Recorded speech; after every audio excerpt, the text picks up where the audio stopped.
To keep yourself updated, subscribe to Indigo Learn and click the bell icon and download our app OneFin to start learning on the go. Hello dear students, today we are going to be talking about chapter 4 of the Companies Act, which is share capital and debentures. Now in this chapter we will cover section 43 onwards till section 72. We will also be talking about the company's share capital and debentures rules 2014. Okay, let's start off. First, let's talk about section 43. What are the different types of share capital in the company? But before that, what exactly is a share? See, it has been defined in the Companies Act in section 2 clause 84. Share is the share capital of the company including stock. Okay, so here simply it says that share means part of the share capital of the company. The overall capital of the company, it is divided into small units and these units are called shares. So whoever is the holder of the share, whoever purchases the share of the company is an investor in the company. They are part owners of the company. Now this includes stock. What is a stock? See, stock is very similar to share, but stocks can also be transferred in fractions. Whereas shares, you can buy 1 share, 2 share, 10 share, but stocks, you can even buy them in fractions. Okay, now section 43 talks about the types of share capitals in the company. In the company, you can have equity share capital or you can have preference share capital, right? Now, what is preference share capital and equity share capital? You have studied this in your school. See, basically when we say preference share capital, then this is a share capital which has preference over the equity share capital in certain aspects. Now, what are these aspects? See, basically in the company, the dividend is declared and the dividend is paid to the shareholders of the company, right? Now, who gets the dividend first? So it's the preference shareholders who get dividend first. They also get a fixed rate of dividend and they get dividend before the equity shareholders. After that, if any amount is left, if the company thinks, they pay the dividend to the equity shareholder. Also at the time of winding up, who is paid the capital first? If the company is going into winding up, then the preference share capitals are given priority. They are paid the amount first, right? Now this section number 43 says that equity share basically enjoys voting rights, and these equity shares can also be having differential voting right equity shares. Okay, so even equity shares can be of two types. They can be normal plain vanilla equity shares or they could be differential right voting equity shares. Now when we say differential voting right equity shares, then what are those? It basically means that they will have more or less voting right compared to the other plain vanilla equity shares. So for example, A has 5 shares and B also has 5 shares. Okay, but B has differential voting right equity shares. Okay, in that case, it may be possible that these shares which B is holding, each of these shares has actually 2 votes. Okay, so basically B is going to have double the voting power compared to A, even though both of them have invested the same amount of money, both of them have the same number of shares. Okay, so these are called differential voting right equity shares. Okay, now with respect to differential voting right equity shares, if the company wants to issue them, they will have to follow certain conditions which are mentioned in the share capital and debenture rules 2014. Okay, now rule number 4 talks about differential voting right equity shares. What are the different conditions that the company has to follow if it wants to issue differential voting right equity shares? See, first of all, it has to be authorized by the articles of the company. There should be a provision in the articles of the company that the company is allowed to issue DVR shares. Second thing is the company will have to hold a general meeting and pass an ordinary resolution. Okay, in case it's a listed company, then this ordinary resolution has to be passed by postal ballot. Now, what is the maximum amount of differential voting right equity shares that can be issued by the company? Well, it should not exceed up to a total of 74% of the total voting power. Okay, so the number of shares are not given, the amount is not given, the total voting power that can be exercised by the differential voting right equity shares that is mentioned, it should not exceed 74%. Right now, the company can issue DVR only if it has not defaulted in filing the financial statements and annual returns for the immediately 3 preceding financial years. So in the 3 preceding financial years, these defaults should not have been happening for the company. Then there should not be any subsisting default.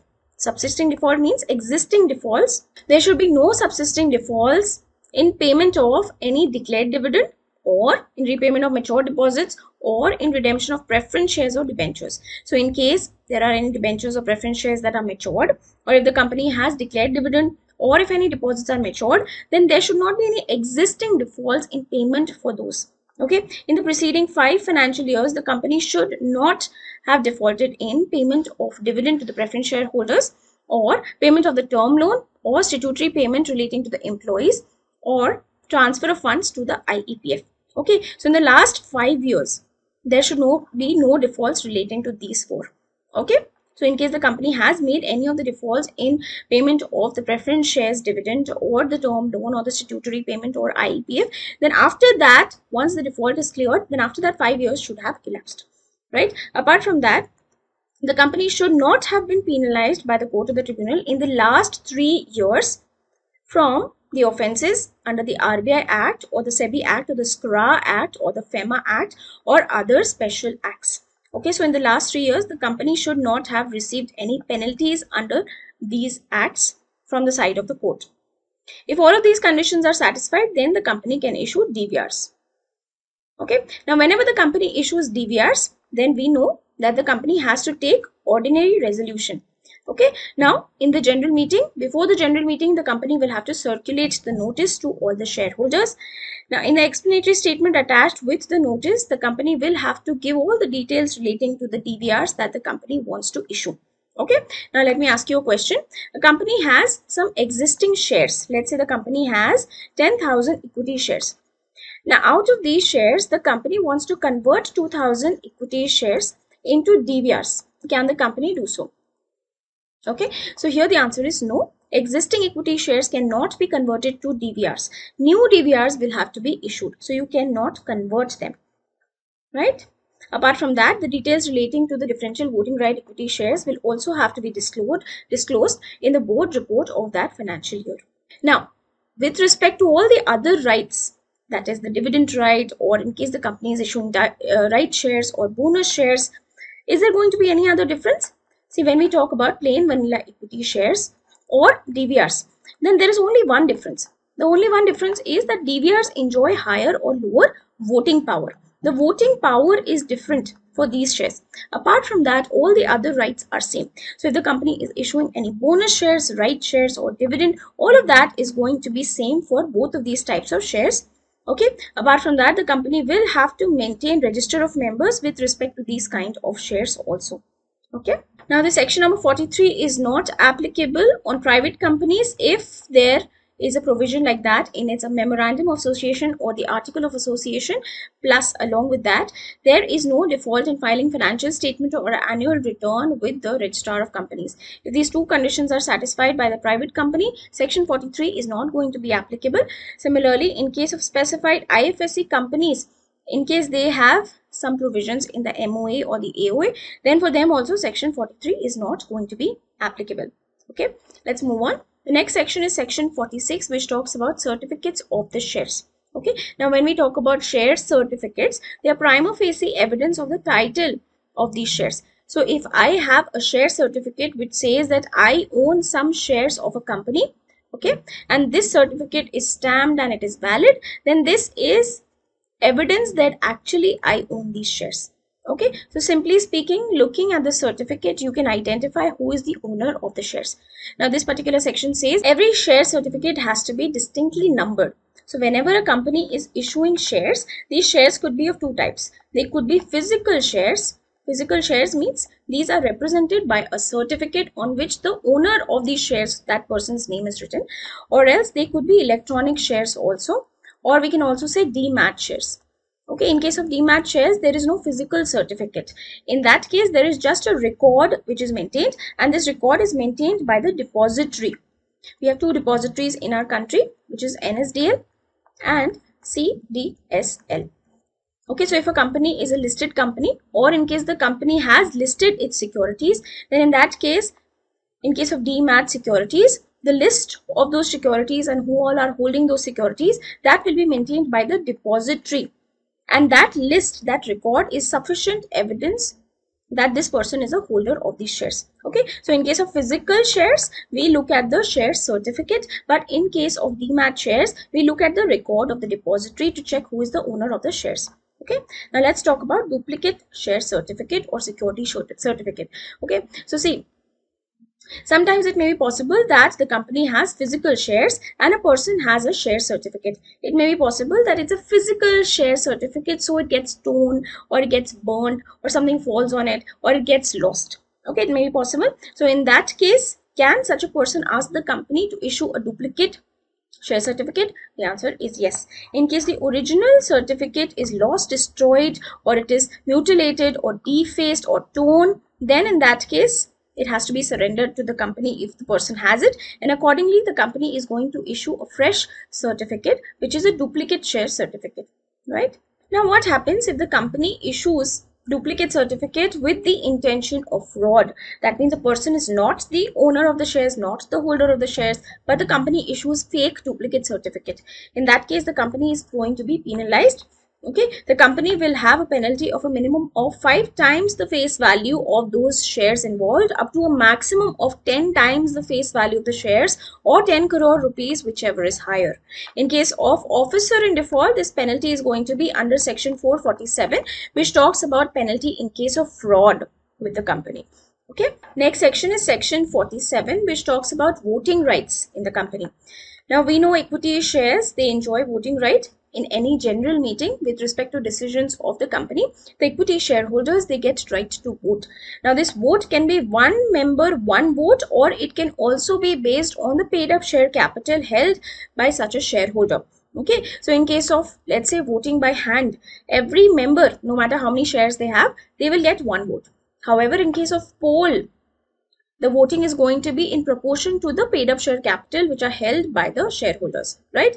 Now, what about the preference shareholders? Do they get any voting right? Generally speaking, no. Okay, but in certain situations, even the preference shareholders get voting right. Now, these situations are in case the rights attached to the preference shareholders are being affected. If a decision like that is taken, then in that case, preference shareholders will also get a chance to vote. In case of winding up of the company also, preference shareholders will get the voting right. In case there is reduction of capital, in that case also preference shareholders will get voting right. In case dividend of the preference shareholders is not paid for 2 years or more, then also they will get voting right with respect to all the decisions of the company. Okay, and their voting right is going to be proportional to the paid up share capital of equity shareholders. It is going to be in the same ratio. Right now, this particular section is not applicable on certain types of private companies. If a private company has this provision written down in its memorandum of association or article of association, that section 47 is not going to be applicable, and this company has not defaulted in filing financial statement or annual return with the registrar of companies. If both these conditions are satisfied, then on such private company, this section 47 will not apply. So that means in such a situation, such private company, in case they have preference shares also, they may not provide any voting right to the preference shareholders. It's up to that kind of private company. Okay.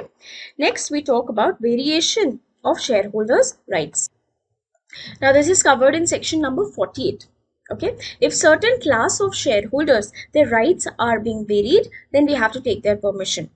Right. So, let's say we have preference shareholders. Now, their dividend is 10%. Now, the company wants to decrease the dividend to 5%. Do you think we should ask them? Of course, yes. We'll have to follow section 48. Or else, let's say the redemption has to be done in 10 years. Now, the company wants to increase this period to 15 years. Again, we'll have to follow section 48. Okay, so first thing is we'll have to call a meeting for these shareholders and we'll have to take a special resolution. Or else in writing, we have to take 3/4 consent from these class of shareholders. If suppose this decision is also affecting some other class of shareholders, we'll have to take permission from them also. From them also 3/4 of such shareholders should agree. Okay. Now 3/4 means 75%. So let's say 75% of these shareholders agree. Then also some of these shareholders will be left out. They might not have consented to this change. Okay, it may be possible that 90% shareholders have consented and yet 10% have not consented. So what about those shareholders who have not consented to this change of terms? See, with respect to them, section 48 says that they can go to the tribunal and they can ask the tribunal to check this particular decision. Now, these dissenting shareholders, they can apply to the tribunal, but they should hold at least 10% of the class of that shares. So if the total preference shares are of, let's say, 10 crore rupees, then at least 10% out of them should be held by these dissenting shareholders. Then only they can apply to the NCLT, right? Now, what is the timeline? They should apply within 21 days from that consent which is given. Okay, if suppose the company has held the meeting of these class of shareholders, then after the meeting, within 21 days, they will have to make an application to the NCLT. Now, these dissenting shareholders could be 10, could be 50, could be 100 also. There can be many such dissenting shareholders. Then even one person or one or more person can represent them, and they can file an application on behalf of all of these dissenting shareholders. Right? Now, once this application is sent to the tribunal, then the tribunal is going to consider this particular application, and then accordingly they are going to either confirm this variation or they can also cancel out this variation. So whatever is the decision of the tribunal, it is going to be applicable on the company. Now, once the tribunal orders whatever is the order, within 30 days that order has to be filed with the registrar of companies. Now, with respect to variation of the rights of the shareholders, two conditions are prescribed. First is that either this should be mentioned in the article of association or memorandum of the company that it has the permission that at any time if it wants to vary the rights of the shareholders, it can do so. Okay, then only this section will be applicable, then only the rights of the shareholders can be varied. Either this, or let's say the articles are silent, the memorandum is silent. In that case, there should not be any prohibition in the terms of issue of that class of shares. Okay, so that means in case of preference shares, the contract between the company and the preference shareholders, it should not have any particular clause saying that the variation will not happen. The rights cannot be changed. This should not be written. Okay, so there should be no prohibition in the contract. So one of these conditions will have to be stated. Either the memorandum or the articles should authorize the changing of the rights of the shareholders, or else there should not be any prohibition in the contract of that class of shares. Right, let's move on. Next is section 49, 50 and 51, which talks about calls in advance and other matters. First, let's talk about calls. So when we say calls, it means that let's say the company's shares face value is 10 rupees. Okay, then it may be possible that the company does not ask for the entire 10 rupees in one go. It may be possible that the company asks for the 10 rupees in parts from the shareholders. So these are called calls. Now, with respect to calls, section 49 says that they should be uniformly made and there should be no differentiation. So there are so many shareholders in the company. From one shareholder, the company wants to make 2 rupee call, and from other shareholders, the company wants to make 5 rupee call. Can the company do so? The answer is no. The calls have to be uniformly made from all the shareholders. Okay. However, if suppose on the shares different amount is paid up, then that is going to be considered as a different class of shares. Let's move on. Next is section 50, which talks about calls in advance. Calls in advance means the company has not made the call, but before making the call only some of the shareholders, they have given the money. Let's say out of nominal value of 10 rupees, the company has so far called only 8 rupees. And 8 rupees is paid up by most of the shareholders. Now there is one person, Mr. X. Mr. X pays up additional 2 rupees also. Okay, so can he do so? The answer is yes, he can do so. Calls in advance can be made if the article of association authorizes so.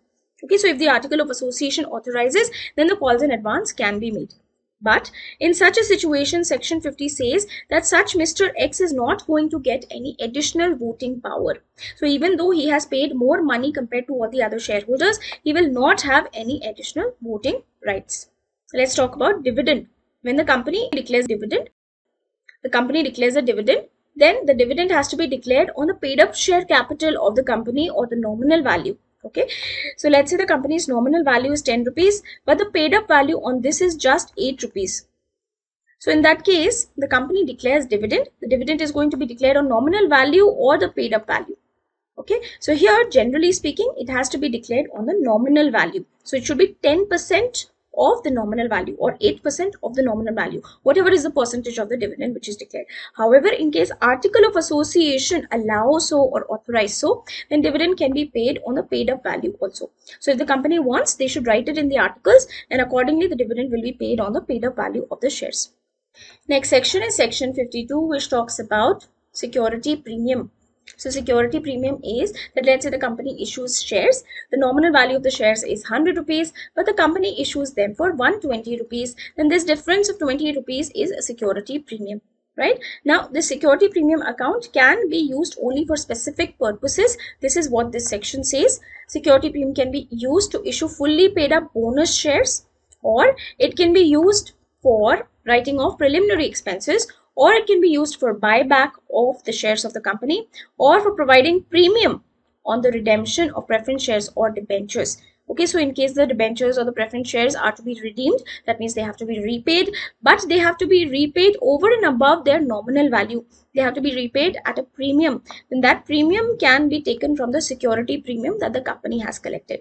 Or in case the company wants to write off the expenses on the commission paid or the discount allowed on the issue of the shares or the debentures, this can also be taken from the security premium account. Other than these 5 uses, the security premium account cannot be used for any other purposes. So if the question comes asking that can the security premium account be used for the payment of dividend, what will be your answer? The answer is no, it cannot be done. So these are the only 5 uses allowed to the company for using its security premium account. We move on. Next is section 53, which talks about issuing the shares at a discount. So if suppose the nominal value of the shares is 100, then can the company issue these shares at 80 rupees? Okay, so this section says that this is prohibited. It is not allowed. Okay, so it's issuing shares at a discount is not allowed. However, this same situation in case of debentures is allowed. So if debentures are to be issued at a discount or bonds are issued at a discount, it is absolutely allowed. This is not possible with respect to shares.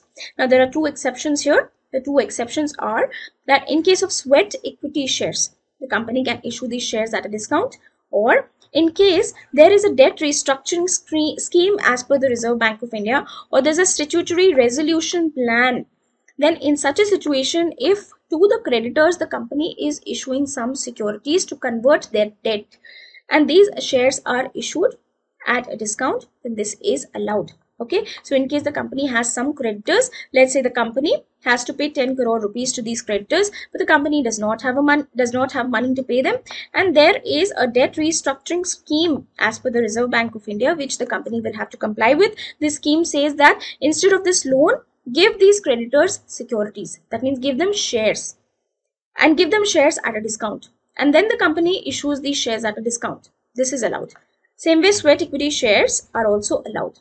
Okay, now what are sweat equity shares? We'll discuss them very quickly. But before that, for this section, there is a penalty clause also. So in case the company does not comply with this section, then for company and officer in default, there is going to be penalty up to the amount raised through the issue of shares at a discount, or 5 lakh rupees, whichever is less. Right? Plus, they will have to refund all the amount that they have received with 12% per annum interest. Okay, now what are sweat equity shares? Now this is covered in section 54.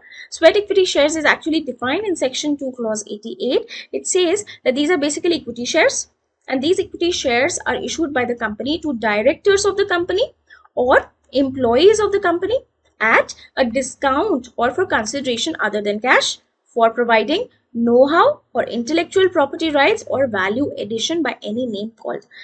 Okay, so if suppose some of the directors or employees of the company, they are providing some intellectual property right or know-how or some sort of value addition to the company. So to compensate them, the company can issue sweat equity shares. They can be issued at a discount, that means at a lower price, or they can be just issued for free, basically for consideration other than cash. That means for this IPR, that means intellectual property right that is being given or value addition, in exchange these shares can be issued. Okay, now here when we say employee, it means only the permanent employee of the company working in India or outside India. Okay, along with that, director is covered, or employee and director even of the subsidiary company or the holding company is also covered. So if the company wants to issue sweat equity shares to the employee or director of the holding company or of the subsidiary company, then that is also allowed. This is also covered in section number 54. Now, there are certain conditions which the company will have to comply if the company is giving out sweat equity shares. First of all is the special resolution will have to be passed. Company will have to hold a general meeting, and in the general meeting, special resolution will have to be passed. The resolution will have to specify how many total number of shares are being issued, what is the current market price, what is the consideration, who are the class of directors and employees to whom these shares are being issued. Okay, in case of listed companies, they will have to follow the SEBI regulations. In case of unlisted companies, they will have to comply with Rule 8 of the Companies Share Capital and Debentures Rules 2014. Right? Now, in case of unlisted companies, this Rule 8 has to be followed. Now, Rule 8, what does it contain? It contains certain conditions. They are applicable for unlisted companies. So, what are these conditions? First condition is that special resolution has to be taken. Of course, we have discussed that. Now, this special resolution is valid only for 12 months from the date of passing. That means once the company takes special resolution, within 12 months, the company should issue these sweat equity shares. Otherwise, they will have to take a fresh special resolution to issue sweat equity shares. Right? Now, what is the maximum amount up to which sweat equity shares can be issued by these unlisted companies? As per the rules, it says that in one financial year, up to a maximum of 15% of the paid up share capital of the company or 5 crore rupees, whichever is higher. So this is the limit in one financial year. In one financial year, 15% of the existing paid up share capital of the company or 5 crore rupees, whichever is higher. That is the maximum amount of sweat equity shares that the company can issue in one financial year. But overall, in all the financial years together, the overall limit is 25% of the paid up share capital of the company. At any time, this is the maximum amount of sweat equity shares which the company can issue. Now, this is not applicable in case of startup companies. So, in case of startup companies, this limit is 50% of the paid up share capital up to 10 years. Right? So, these are important limits. Remember them. Now, once the sweat equity shares are issued, what is the lock-in period? The lock-in period is 3 years. For 3 years, once these shares are allotted to the directors or the employee, they cannot sell them off for the next 3 years. Right? Now, for the sweat equity shares, the valuation will have to be done by a registered valuer. Right? And these details will have to be properly mentioned in the board report of the company as well. These valuation reports will have to be submitted to the board of directors of the company. Apart from that, apart from disclosure in the board report, the company will also have to maintain the register relating to sweat equity shares in form SH3. And this will have to be maintained at the registered office of the company. So in the register, the company is going to write down who all are the people who have been allotted sweat equity shares at what rates. Now, these sweat equity shares will rank pari passu to all the other equity shares. That means, even though these are sweat equity shares, even though they are issued at a discount or for consideration other than cash to employees or directors, every right is going to be the same. They will have the same amount of dividend, voting rights. If there is any bonus issue, it will be given to these people also. If there is any right issue, it will be given on these shares also. So they will have absolutely the same rights as all the other equity shareholders. Let's move on. We talk about section 55 now, which talks about preference shares, their issue and redemption conditions. So when a company has to issue the preference shares, what are the conditions? The company will have to hold a general meeting and special resolution will have to be passed.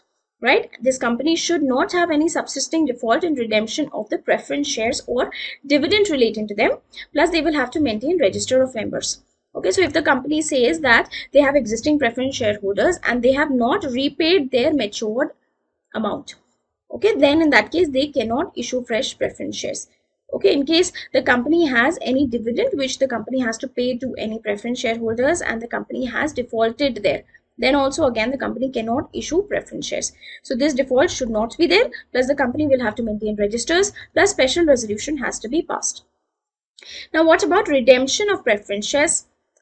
Firstly, only fully paid up preference shares can be redeemed.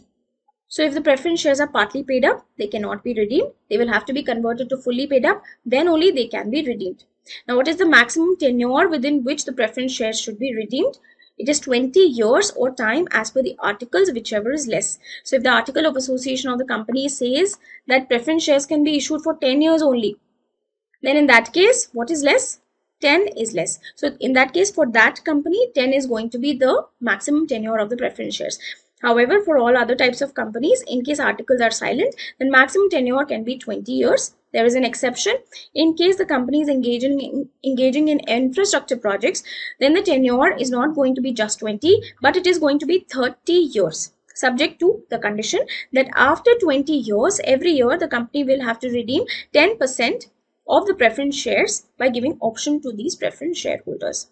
Okay, now when the company redeems the preference shares, what is going to be the source of money for redemption of the preference shares? It can be redeemed from the profits of the company, or it can be redeemed by fresh issue of shares. So the company can issue new shares, and from the proceeds of that, the company can repay to the preference shareholders, or the company can use its own free profits.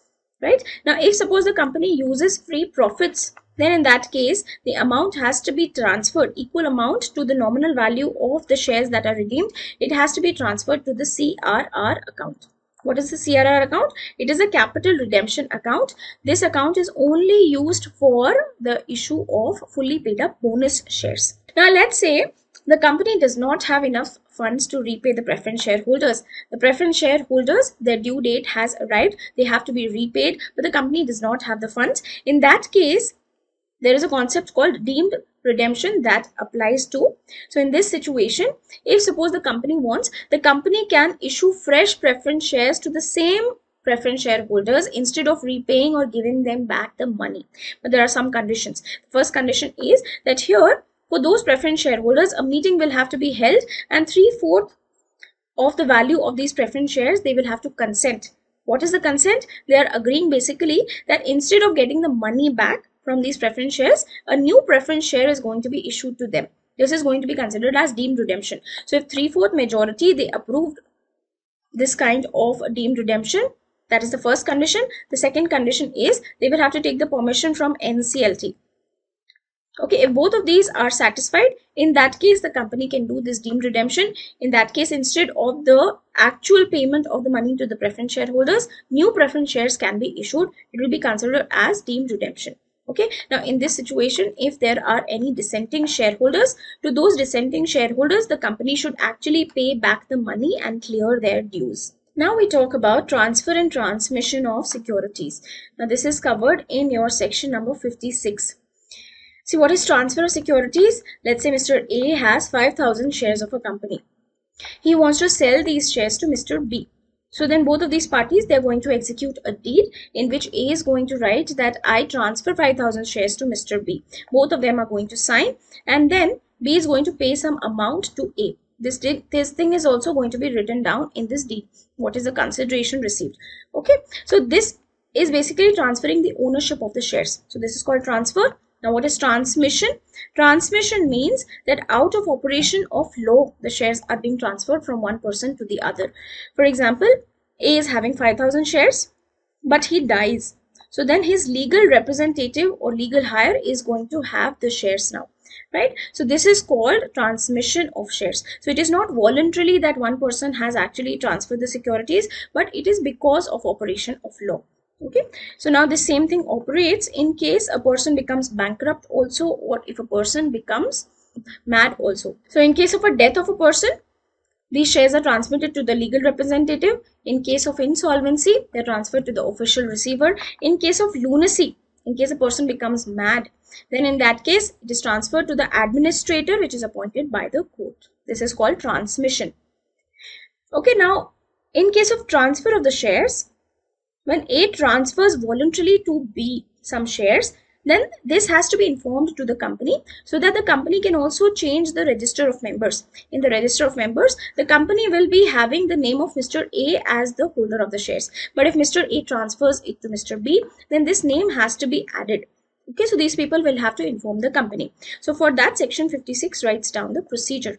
The section 56 says that one of these parties will have to send the proper instrument of transfer in SH4 to the company. This has to be sent within 60 days of execution of the transfer deed. Along with that, the share certificate or the letter of allotment will also have to be transferred. So, once the transfer is completed, within 60 days, the company should receive two documents from these parties. One is this transfer deed, and second thing is the share certificate or the letter of allotment. Right, these two documents will have to be sent within 60 days from the transfer to the company.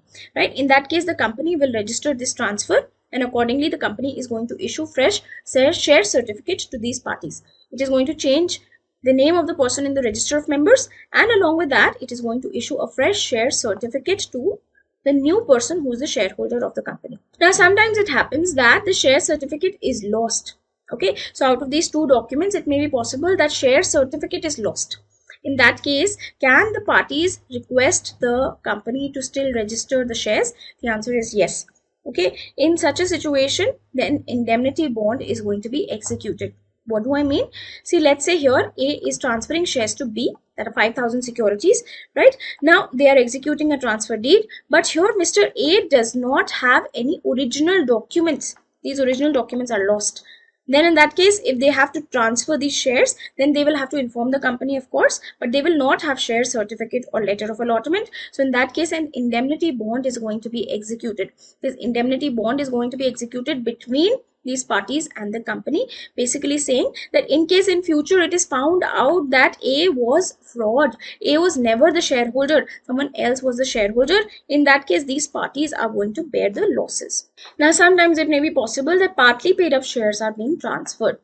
Okay, so A is transferring 5,000 shares to B, but on these 5,000 shares, full amount has not been paid by Mr. A. He has paid partly some amount on these shares. So in that case, if suppose the application is submitted to the company from the side of the transferor, that means A, who's selling these shares, he sends an application to the company to register this transfer of the shares, then the company is not just going to directly going to register the transfer of the shares. The company has one duty here. The company will have to send a notice to B. Who knows? B does not know that these shares are partly paid up. See, in the future, B will become the new holder and B will be asked to pay the remaining amount on these shares. So it is the duty of the company to send a notice to this transferee telling the transferee that listen, these shares are partly paid and you will be asked to pay the amount on them in the future. 2 weeks time period is going to be given to Mr. B in case he has any objections. If he does not have any objections, then these shares are going to be registered after 2 weeks. Now, once the company registers these shares in the name of the new person, they will also have to issue share certificate in the name of the new person. Within how much time they should deliver these certificates? See, in case it is a company which is newly incorporated and first time the company is issuing share certificates after incorporation to the memorandum subscribers, in that case 2-month period is allowed. Okay, now in case the company is newly allotting shares, the company has issued shares and first time the company is allotting these shares, within 2 months of allotment of these shares, the company will have to issue share certificates. Right, now what happens in case of transfer or transmission of shares? If A transfers shares to B, in that case, once these documents are submitted to the company, then within 1 month the company will have to issue share certificate. In case of debentures, if the company issues debentures, then from the date of allotment of these debentures, within 6 months the company will have to issue the certificate relating to these debentures. Right, now in case of deceased shareholder, it may be possible that, let's say, A is the shareholder of the company, he has 5,000 shares. Now let's say he dies off, and then there is a legal representative of this person. This legal representative is Mr. B. Now after the death of Mr. A, this legal representative, Mr. B, he wants to sell off the shares to another party C. Can he do so? The answer is yes, this can be done. This is what this section says, that even the legal representative has the right to sell off the shares of the person who has died. Now, in case this section is not followed, then company and the officers in default will have a penalty of 50,000 rupees and the depository will have a penalty under section 447 in case there is a fraudulent intention. Now, what about forged transfer? Okay, that means let's say A is a shareholder having 5,000 shares of a company. Now someone else makes a transfer deed and sells off the shares of Mr. A to B, pretending to be Mr. A. He signs fake signature of Mr. A and he sells these shares to B. Okay, so in this case, Mr. A has never transferred the shares, but his signature is forged and his shares are being transferred to someone else. Right, now this kind of transfer is absolutely nullity in law. It is not having any legal binding. So in this case, if the company by mistake also they register such a transfer, they receive these documents and they think that these documents are accurate and they change the name of the person who is a shareholder, then in that case they will have to change it again. They will have to reinstate the name of the original shareholder, which is Mr. A, and in this case they will have to compensate any new holder who wants to purchase these shares, who believed on these documents. Okay, in this case the company can obtain these losses or damages, it can get indemnified from the first transferee. Okay, so in this particular case, A is the original shareholder. His name is going to be reinstated by the company. Okay, and in this case, Mr. B, who's a genuine person who actually thought that these shares should be transferred to him, if he suffers any losses, company will have to repay those losses to him, and the company can claim those losses from the person who submitted these documents. Okay, so let's say this person, Mr. X, did the forgery. Mr. X submitted these documents to the company. Then the company can file a case on Mr. X and claim these damages. Next is section 57, which talks about personating the shareholder. If any person pretends to be a shareholder or the security holder or holding the interest in the company, then they are going to be punishable. Now, this punishment is going to be imprisonment, which is not less than 1 year, and it can extend to 3 years, and fine can be from 1 lakh rupees to 5 lakh rupees. Now, can the company say that, listen, even though you have submitted all the documents, we are not going to register the transfer? Can the company refuse to register the transfer of the shares? Okay, so with respect to that, we have section number 58. Refusal to registration and appeal against the refusal, section 58. Now, if suppose a private company does not want to register the transfer of the securities, okay, the parties, they have transferred the securities and they have sent the documents to the private company, and the private company does not want to register this transfer, then within 30 days they will have to send a notice to these parties that, listen, we don't want to register your transfer. If the notice is received, then the transferee can file an appeal in the next 30 days after the receipt of the notice with the NCLT, asking the NCLT that, listen, I have received these particular securities from Mr. A and I have submitted all the documents to the company, but the company does not want to register this transfer. Please talk to them. Please take up this case. Okay, so here this appeal can be filed with the tribunal within 30 days after receiving such a notice. Okay, in case the company does not send a notice, this 30-day notice itself is not given by the company, then from the date of submitting the documents within 60 days, the appeal can be filed with the tribunal. This is the case of private companies. Now, in case of public company, the timeline is different, but if suppose the public company receives these documents from the transferor and the transferee and it does not want to register the transfer without any sufficient cause, then they will have to send a notice to these parties in 30 days. After that, within 60 days, the transferee can file an appeal with the tribunal. In case the notice is not received, then within 90 days from submitting these documents with the public company, the appeal can be filed with the NCLT. Now, what will the NCLT do? The NCLT is going to consider the case. It is going to consider the part of both the parties, and accordingly, it is going to pass an order. The order can say that, listen, the company, you will have to register the transfer, or it may also be possible that this entire appeal is dismissed. It may be possible that genuinely this transfer should not be registered. Maybe the documents are not correct, or maybe these parties are doing some fraud. Whatever is the case, whatever is the final order of the tribunal, it will have to be complied with by the parties, the company as well, and the transferor and transferee also. Okay, in case the transfer is ordered, then the transfer transmission should be registered by the company within the next 10 days. The moment the tribunal passes the order, in the next 10 days, the transfer should be registered by the company, and the register of members should be properly rectified in case the company has caused some damages. Accordingly, here the register of members will have to be rectified by the company. Now, in case because of the fault of the company, the parties have suffered any damages, then those damages will have to be compensated back by the company, all right, to the aggrieved parties. Okay, so now in case this section is not complied by, in case tribunal's order is not complied by, then there is going to be imprisonment 1 year to 3 year period, and along with that there is going to be fine 1 lakh to 5 lakh. Now, sometimes it may happen that in the register of members that is maintained by the company, there may be a discrepancy.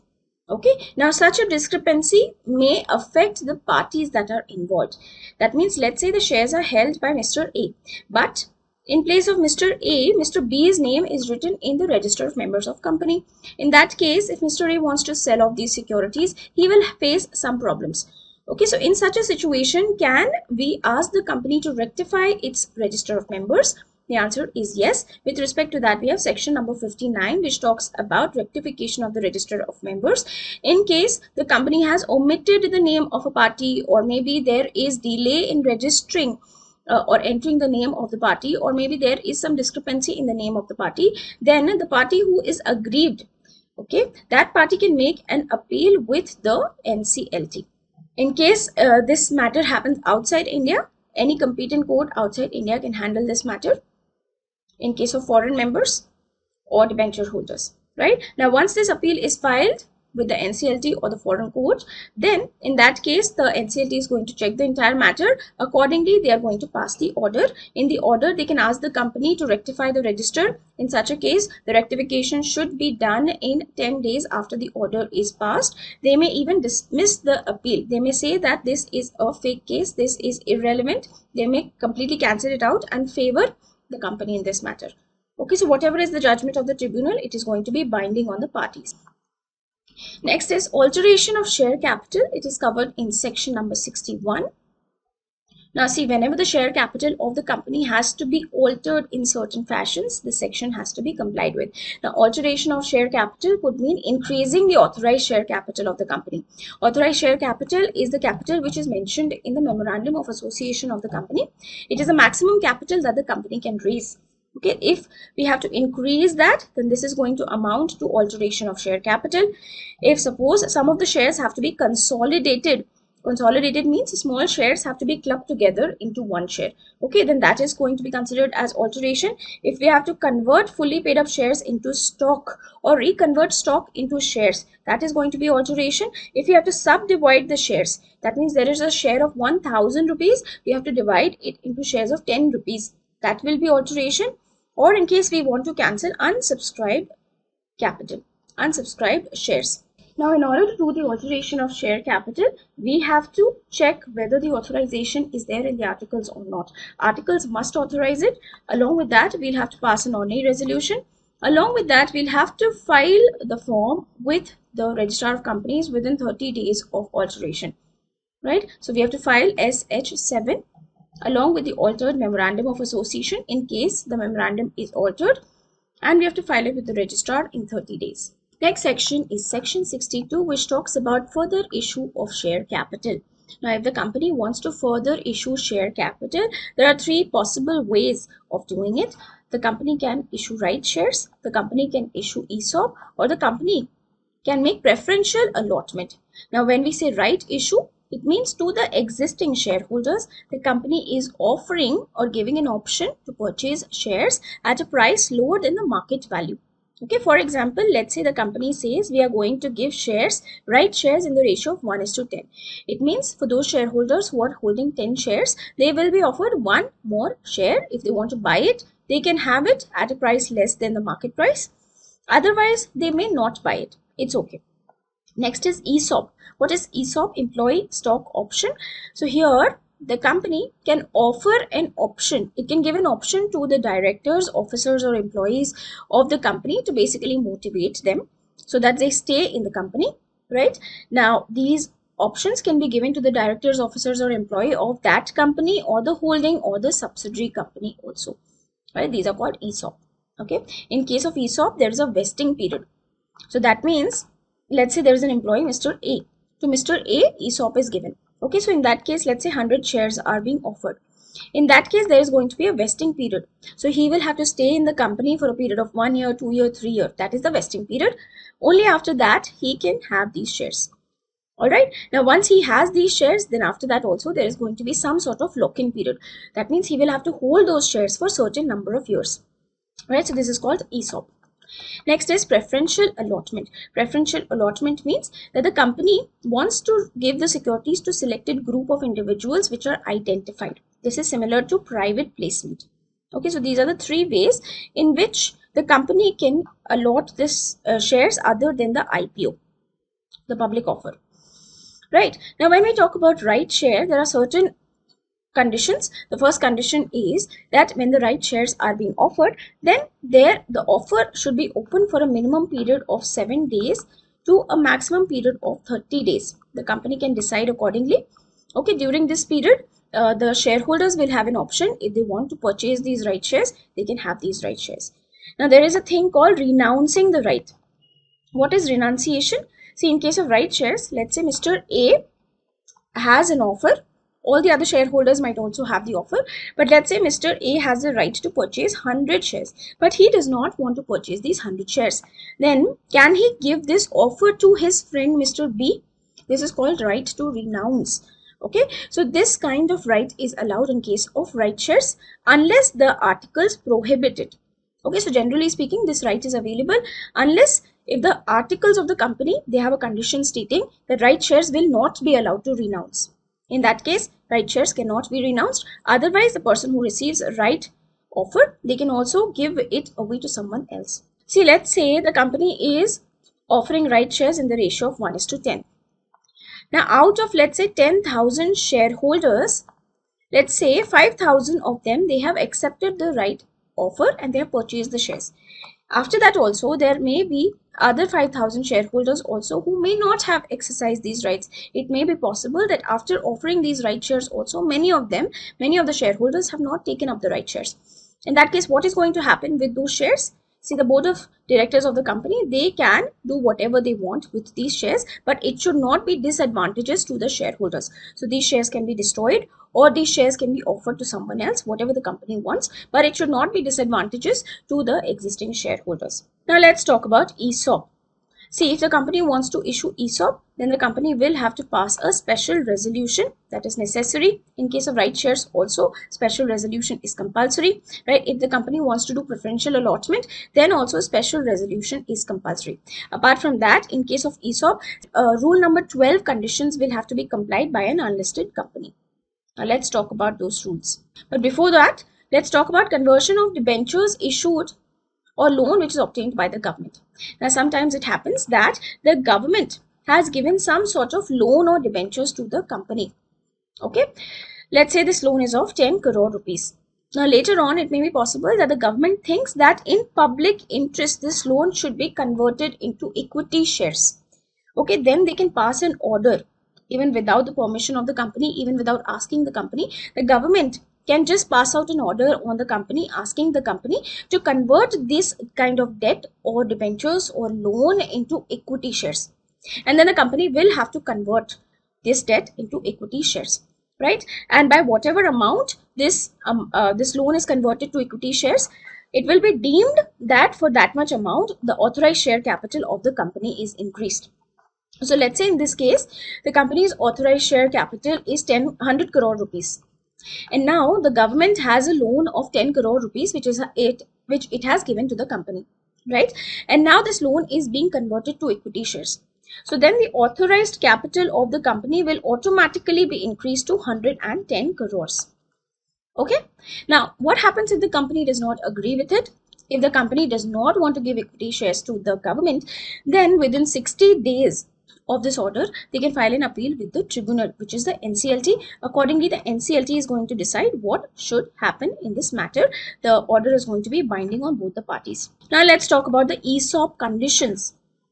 See, in case of a listed company, if the listed company is issuing ESOP, they will have to comply with the SEBI regulations, which is the SEBI Share-Based Employee Benefits Regulations 2014. But in case of an unlisted company, they will have to comply with Rule 12 of the Share Capital and Debenture Rules. Okay, so what does this Rule 12 talk about ESOP? It says that if the company wants to issue ESOP, then special resolution has to be passed. Now, with the notice of the general meeting in which the special resolution is to be passed, an explanatory statement will be attached. Now, in this explanatory statement, all the important details will have to be mentioned by the company. How many shares are being issued, to who all employees it is being issued, etc. What is going to be the valuation, etc. Right? Now, what is going to be the exercise price? That will be determined by the company. It is up to them. Now, when we say exercise price, it means the price exactly at which the employees will get this option. Okay, so if A is to receive 100 shares after, let's say, 1 year or 2 years, then at what price can he buy these 100 shares of the company? Generally, it is going to be less than the market price. So in the market price, if suppose the value is going at 1000 rupees per share, then maybe the employee can be offered this share for just 10 rupees. Okay, or 50 rupees or 100 rupees. So this exercise price can be determined by the company at its own choice. Okay, now minimum 1 year vesting period is compulsory. Vesting period means at least that much time the company the employee has to be in the company, then only he can exercise this right to purchase the shares. So there is no lock-in period here which is determined. So it is up to the company, whatever lock-in period they want to keep, they can keep. Okay, now till the time this option is exercised, till that time there is not going to be any dividend or voting right. Okay, so let's say the vesting period is 1 year. For 1 year the employee has to stay. After that he can purchase this ESOP, right? So for that 1 year period there is going to be no dividend, no voting rights, because this person yet does not have any shares. Right, now can this option be transferred? Okay, so employee A is getting this option, he wants to transfer it to his brother. Can he do that? The answer is no. ESOP cannot be transferred. Right, now this option can also not be pledged, hypothecated or mortgaged. This Mr. A wants to put this ESOP as mortgage against, and accordingly he wants to purchase, he wants to take some loan. Can he do it? The answer is no. Okay, he cannot put this ESOP as security to get a loan. Right, no person other than the employee can be given this option. So if the company wants to give ESOP, that can only be given to the employee of the company. Now in case the employee to whom this ESOP is given, he dies, then his option is going to vest with the legal heirs or the nominees of that deceased person. Right, in case the person to whom the ESOP is given, he is permanently incapacitated, maybe he has gotten into an accident or something and he is permanently incapable, in that case that option is going to vest with him. So he does not have to wait for a 1 year period or 2 year period. Immediately he can exercise the option. In case the employee is terminated, he is removed from employment, then there is going to be no vesting of the option. That option is going to be taken away back by the company. Now with respect to right issue of the shares, there are 2 points that we have missed. Let's discuss them. So see, when the right issue is to be opened, we know it has to be opened for a minimum of 7-day period to a maximum of 30-day period. Before opening the issue, there should be a letter sent to every single member from the side of the company, and this letter should be sent by the company at least 3 days before the opening of the issue. Alright, now here we know that a 7-day period is allowed at least on a minimum basis for accepting these right shares. Now with respect to this limit, the private companies have an advantage. In case of private companies, if 90% of the shareholders, they give their consent to reduce this time period, then it can be further reduced down from 7 also. Next section is section 63, talking about bonus shares. Bonus shares are basically free shares, not free for the company but free for the shareholders. Okay, they are issued to existing shareholders in some proportion. So let's say it's again in 1:10 ratio. So for those shareholders holding 10 equity shares will get 1 bonus share. Okay, something like this. So now these are issued absolutely free of cost, but they are not free of cost for the company. For the company, the sources of issuing bonus shares can be free reserves of the company or security premium account or capital redemption account. Capital redemption reserve account, but the company cannot use the revaluation reserve. Okay, revaluation reserve cannot be used for issuing bonus shares. Now what are the conditions? Now these conditions are often asked in the examination. They are important. First of all, it has to be authorized in the article of association of the company. Secondly, we'll have to pass an ordinary resolution in the general meeting of the company. Now, this company should not have defaulted in the payment of interest or principal with respect to fixed deposits or debt securities of the company. This company should not have defaulted in payment of statutory dues of the employees also. If suppose these shares are partly paid up, they have to be converted to fully paid up shares, then only bonus shares can be issued on top of them. Right. Apart from that, once this decision is made by the board of directors, it cannot be withdrawn later on. Right. Now, these bonus shares cannot be issued in lieu of dividend. The company cannot say that, listen, we have to pay dividend, but instead of dividend, we are giving you bonus shares. This cannot be done. Next section is section 64, which talks about informing the registrar of the companies about alteration of share capital. So if the company has altered the share capital, then within 30 days, the company will have to file this form SH7 with the registrar of companies informing about the alteration of share capital. If this doesn't happen, then the company and every officer in default shall be liable to a penalty of 100 rupees for each day during which the default continues, up to a maximum of 5 lakh rupees for the company and 1 lakh rupees for the officer in default. Next, we talk about reduction of share capital under section number 66. Now, what is reduction of share capital? So, when we say reduction of share capital, that means, let's say the company's shares nominal value is 10 rupees and the paid up value is 8 rupees. Okay, so in that case, this difference of 2 rupees, let's say the company wants to cancel it out and the company wants to make the shares at 8 rupees fully paid up.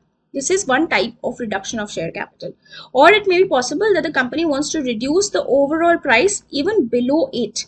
Okay, so maybe the company has some losses or some preliminary expenses. The company wants to write it off. So accordingly, the share capital has to be further reduced from 8 rupees. Also, the company wants to write off some of the share capital.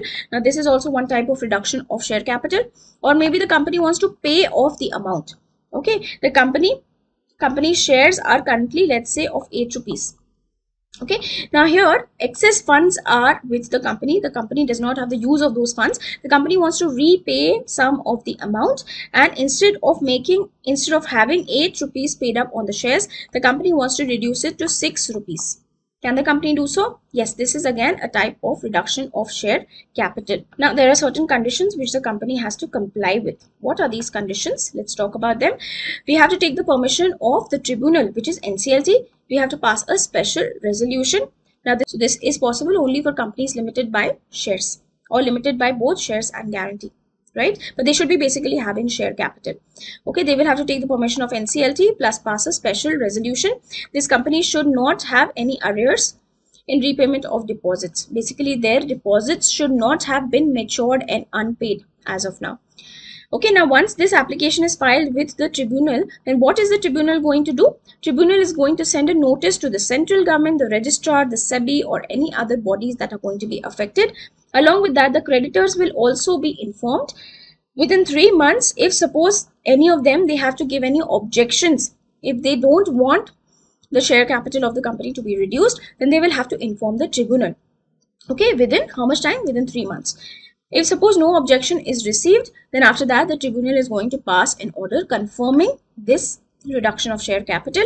Now, this order has to be filed with the registrar of companies within 30 days after this order is received by the company, right? Along with that, it has to be published also in such manner as may be directed by the tribunal. So the tribunal may ask this order to be published in the newspaper, right? Now, here please note that creditors list will have to be supplied from the side of the company. The company will have to give the list of creditors to the tribunal. Accordingly, the tribunal is going to inform all of these creditors and ask for any objections. Right? Here, the company will also have to ensure that they are doing proper accounting treatment as per accounting standards. And with respect to that, they will have to submit a certificate from the company's auditor also to the tribunal. Now, in case the company or the officers of the company, they submit a wrong detail relating to the creditor. Maybe they conceal the name of the creditors, or maybe they misrepresent the name or the debt or the claim relating to the creditor, or maybe they help someone to conceal these facts. Then in that case, the officers of the company, they will be punished under section 447. This is all relating to the details of the creditors that have to be submitted from the side of the company to the tribunal. Let's move on. Next is section 67, which talks about restriction on purchase by the company or giving loans by the company to purchase its shares. Now, this section says that for any company, the company cannot purchase its own shares. The company cannot put its own funds and purchase its own shares. Okay, that is not possible. And in case of a public company, the public company can also not lend money to someone else or give financial assistance to someone else to purchase its own securities. Okay, so when we talk about a private company, let's say the private company wants to give money to a person to purchase the securities of the private company. Is this allowed? Now, this is allowed. But the same thing is not allowed for a public company. Okay, so the public company is not allowed to give any financial assistance to any other person to purchase the shares of that company. But there are some exceptions here. What are the exceptions? The exceptions is that if suppose that is a banking company which is giving loan in ordinary course of business. If that public company is a bank and the bank is just generally giving a loan to one of its clients and the client goes and purchases the shares of that bank itself, this is allowed. Okay. Second is if the company is giving the financial assistance as per one of the schemes which is approved by special resolution. Okay. So if in the company a special resolution is passed whereby it is agreed that some money is going to be offered to maybe a trust or maybe some institute to purchase the shares of the company, but they are for the benefit of the employees. So maybe later on these shares are going to be issued to the employees of the company, then this is allowed. Next is, if suppose financial assistance is given to the employees of the company, not the directors or the KMPs, up to 6 months annual salary, okay, then this is also allowed. Okay, employees can be given financial assistance up to 6 months of their annual salary. This detail will have to be disclosed in the board report. This should not be given to directors or KMPs. Now next is section number 68 to section number 70, which talk about buyback of securities. Buyback of securities means that the company is purchasing its own securities back from its shareholders. Basically here the company is going to cancel out these shares. This is one type of reduction of share capital. Okay, so now this can be done by using certain sources.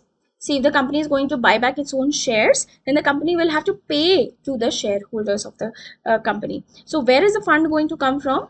It can be taken from the free reserves of the company or security premium account, or the company can issue fresh shares or securities and the proceeds of that can be used by the company to buy back its own securities. Okay, but the company cannot use the proceeds of the same kind of securities or shares which it has earlier issued. So for the equity shares, if the same kind of equity shares were previously issued and for them the funds are available, the proceeds are available, they cannot be used to buy back. Right? Now, so there are certain conditions which the company will have to comply with. First of all, articles of the company should authorize buyback. Second, special resolution is going to be taken by the company. Now, the special resolution is applicable in case the buyback is more than 10% of the paid up share capital and free reserves, up to 25% of the paid up share capital and free reserves. Right? Now, if it is less than or equal to 10% of the paid up share capital and free reserves, then simply board resolution is sufficient. Okay, so if the company wants to buy back up to 10% of the free reserves and paid up share capital of the company, then simply board resolution is sufficient. Right? Now, in one financial year, the company can buy back up to 25% of the paid up equity share capital of the company. Right? Apart from that, once the buyback is completed, then the debt equity ratio should be less than equal to 2. Okay, so debt, secured, unsecured after buyback upon paid up share capital and free reserves, it should be 2 or less than 2. Okay, now buyback can be done only in case of fully paid up shares. If the shares are partly paid, they have to be converted to fully paid shares, then only buyback can be done. Okay, in case of buyback of listed companies, they will have to follow SEBI regulations. Right? Now, when the company wants to buy back, the buyback can be done from what all sources? It can be done from open market. So if the company has listed shares, then from the open market, the company can buy back these shares. This offer is going to be open to all the shareholders. The company can also buy back sweat equity shares or ESOP directly from the employees, or the company can do proportional buyback from all its existing shareholders. Right? That is also possible. Now, what is the procedure for buyback? So firstly, in the general meeting, a special resolution has to be passed. Now, for the general meeting, when the notice is being circulated, in the explanatory statement, following details will have to be mentioned. That is, all the material facts, what is the need of buyback, what are the classes of shares or securities that are being bought back, what is the amount invested, what is the source of those funds, what is the time limit within which the buyback is going to be completed. Okay, now when the company wants to buy back, the buyback should be fully completed in 12 months from the date of passing the special resolution. That is compulsory. Right? Now, apart from that, with the registrar of companies, the company will have to file. Along with that, if it's a listed company, then also with the SEBI, the company will have to file a declaration of solvency. What is a declaration of solvency? It is filed in SH9 form. Now, declaration of solvency means a declaration that they are going to be solvent even after the buyback is completed. They will not be wound up. They will not go into insolvency in the period of 1 year from the date of filing that declaration. Okay, so when the company is buying back, then basically the company is giving away the funds back to the equity shareholders, right? So in that case, it should, since they're giving away the funds back, they have to declare that they will not go insolvent. Okay, it should not happen that after buyback in 1 year they are getting insolvent and then the funds are becoming insufficient for the creditors and other people who should be paid first. This should not happen. Now, this declaration has to be signed by at least 2 directors, out of which one has to be the managing director of the company if the company has an MD. Right? Now, once this buyback is completed, then these shares have to be physically destroyed. They have to be extinguished within 7 days from the last date of completion of the buyback. Right? Now, let's say the buyback is completed and within next 2-3 months the company wants to issue the same kind of shares. Is it possible? Is it allowed? No, it's not allowed. So till the next 6 months, the company cannot make the further issue of the same kind of shares. But there is an exception. The exception is the company can issue bonus shares of that same kind, or if suppose there is any statutory obligation or existing obligation. For example, the debentures are there in the company or preference shares are there in the company and they're convertible in nature and the conversion date is falling around this time only. So for conversion of the debentures or something, if suppose the equity shares have to be issued of the same kind, then that is allowed. So except these two, the company cannot issue any further shares of the same kind in the next 6 months. Apart from that, once this buyback is completed in the next 30 days with the Registrar of Companies and SEBI in case of listed company, the company will have to file a return in form SH11 and the company will also have to maintain the register of shares bought back in form SH10. Now, if this section is not complied with, then the company will be penalized with a minimum of 1 lakh rupees penalty up to maximum 3 lakh rupees, and officers in default will also have the same penalty 1 lakh to 3 lakh rupees. Okay. Now, if suppose the company is using funds from its free reserves to buy back these securities, then in that case an amount equal to the nominal value of the shares has to be transferred from the free reserves of the company to the CRR account. Okay, so this is compulsory. This is as per section 69. Now this is only compulsory in case the company is using the free reserves of the company, not in case the company is using the proceeds of the shares that are issued. Okay, so in such a situation, CRR is only and only used for issuing bonus shares, nothing else. Now there are certain prohibitions with respect to buyback. In certain cases, the buyback of the shares cannot be done. Section 70 talks about it. First is in case the company wants to buy back through its subsidiary company. Okay, then that is not allowed. In case the buyback has to be done through an investment company, basically the buyback will not be done directly by the company, but the subsidiary is going to purchase the shares of that company, or the investment company or some group is going to be, or from one of the companies from the investment group is going to be purchasing the shares of the company. This is not allowed. The other possibility is if the company has not complied with the provisions of annual return or the declaration and payment of dividend section 123 or section 127 relating to failure to distribute dividend or section 129 relating to financial statement preparation. If any of these sections are not complied with, then also the company cannot proceed with buyback. Okay. Apart from that, if suppose the company has any deposits, they are matured but the company has defaulted in the payment, or the company has preference shares and the company has not paid the maturity amount or the dividend or the interest of the deposits, then in such a situation the company cannot do buyback. Okay. If suppose the company has term loans and the interest thereon or the overall amount of the term loan has to be paid by the company, but the company makes a default in such a situation, then the company cannot do buyback. Okay, here the company will have to first of all make good this default. Then after that 3 years should have elapsed. The company should make good this default, and after that 3 years should have elapsed. After that the company can go ahead with buyback. Next, let's talk about section 71, debentures. Okay, debenture is basically loan that the company raises from a lot of people. Okay, the smallest unit of that loan is called debenture. Now, these debentures can be secured in nature or unsecured in nature. They can be convertible or non-convertible. They can be redeemable or irredeemable.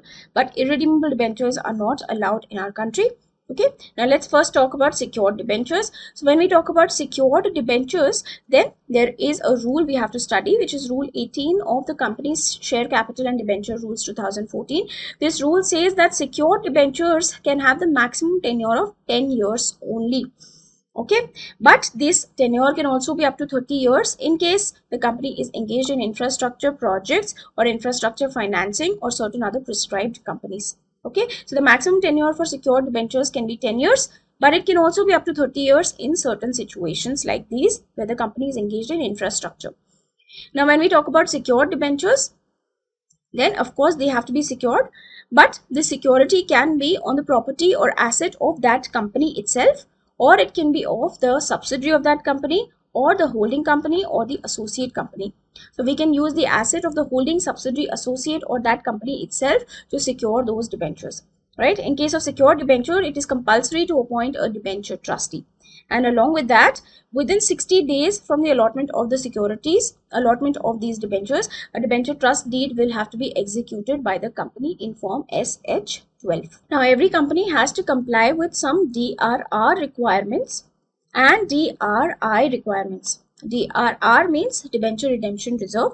So this is a reserve which the company has to create when the company issues the debentures. This reserve amount can only and only be utilized for the redemption of debentures. Same way, the company has to invest some of the monies in certain specified investments also. Okay, this amount will also be later on used for repayment of the debentures. Okay, so how much amount has to be invested in the DRI and how much reserve has to be created? This is mentioned in your rule number 18 sub rule 7. So with respect to an all India financial institution or a banking company, there is no requirement of DRR or DRI. Now, when we talk about public financial institutions covered in section 2 clause 72 of the Companies Act, whether they are making a public issue or private issue of debentures, DRR requirements or DRI requirements are not applicable. Okay, next we talk about listed companies. Okay, if we are talking about NBFCs registered with the Reserve Bank of India or housing finance companies registered with the National Housing Bank or other types of listed companies, with respect to them, if there is a public issue of debentures, then there is no requirement of DRR, but there is requirement of DRI. 15% of the outstanding debentures have to be invested in certain specified securities. So DRI requirement is there. However, if such companies do a private placement of debentures, then there is no requirement of DRR or DRI. Now, in case of unlisted companies, okay, specifically we are talking about other unlisted companies. That means not the NBFCs, not the housing finance companies. For other unlisted companies, there is requirement of 10% of outstanding debentures to be kept as DRR, and DRI requirement is also there, which is 15% of the outstanding debentures. Right? Now, when we talk about DRI, this has to be made till the 30th April. Okay, so the amount of debentures that are going to be maturing in the next financial year, with respect to them in the current financial year till the 30th April, the company should have created DRI. Now, sometimes it may be happening that the company is making a public offer of debentures. So if the company is issuing prospectus or making an offer to the public to issue the debentures, and these debentures are being issued to more than 500 people, okay, then in that case the company compulsorily has to have a debenture trustee. Okay, so debenture trustee is compulsory in case of secured debentures or in case the company is making a public offer of debentures to people more than 500. Right? Now, with respect to debenture trustee, there are certain provisions we have to follow. The debenture trustee, first we have to take the written consent of the debenture trustee before appointing him. So we should actually ask him if he wants to be the debenture trustee or not, and his written consent has to be taken. Now, this name of the debenture trustee has to be mentioned in the letter of offer in case the company is making a public offer of debentures, or in case of any subsequent notices or communication that the company makes with the debenture holders. Right? Now, who can be a debenture trustee? This debenture trustee's position has to be independent. He cannot be associated with the company so that he can take fair and independent decisions in favor of the debenture trustees. Right? So he has certain disqualifications. We have to check that these disqualifications should not be attracted by the debenture trustee. He should not be holding the shares of the company. Okay? He should not be the promoter, director, KMP, or officer or employee of either that company or holding or subsidiary of that company or associate of that company, right? Then he should not be owing any money to that company or to the holding subsidiary, associate, or subsidiary of the holding of that company, right? So basically he should not be owing some money. He should not be indebted to that company or subsidiary or holding or associate or the subsidiary of the holding company. Same way, that company should also not be owing any money to this person. It should not happen that the company has to pay some remuneration or some other amounts to this person, right? This should also not be happening. Apart from that, he should not have given any guarantee for the debts secured by debentures or interest. So on behalf of the company, this person should not have given some sort of guarantee. He should not have given any guarantee for other debentures with the company.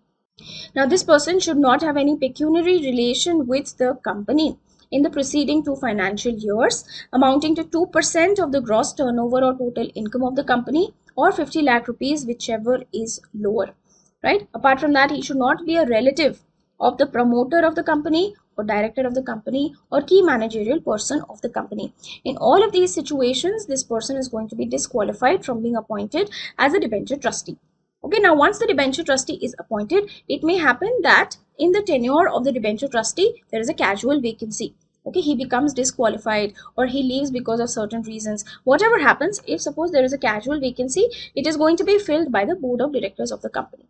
However, if suppose this person resigns, he leaves the office himself, he gives a resignation, then we will have to take written consent of the majority of the debenture holders to appoint a new debenture trustee.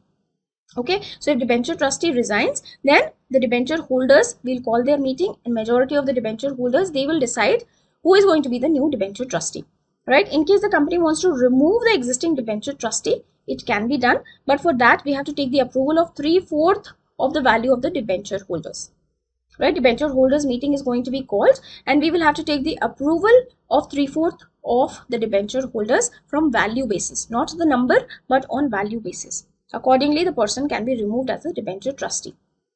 Right? Now, it is the duty of the debenture trustee to protect the interest of the debenture holders. Okay, so if suppose the debenture trustee finds that the assets of the company are insufficient to repay the amount due to the debenture holders, then he will have to file a case to the tribunal. Same way, if suppose the debenture trustee finds out that there is a default in repayment of the amount or the interest, then also he should file a case with the tribunal. Whenever it is required, he should call the meeting of the debenture holders also. Okay, so it is the duty of the debenture trustee to call the meeting of the debenture holders in case he thinks that there is a breach or default on part of the company, or in case there is a request in writing from the debenture holders holding at least 1/10 of the value of the debentures. Okay, so in order to hold the meeting of the debenture holders, at least 1/10 of the debenture holders, they should send a request to the debenture trustee, then he will have to hold the meeting. Otherwise, it is compulsory in case of default on part of the company that the debenture trustee holds the meeting.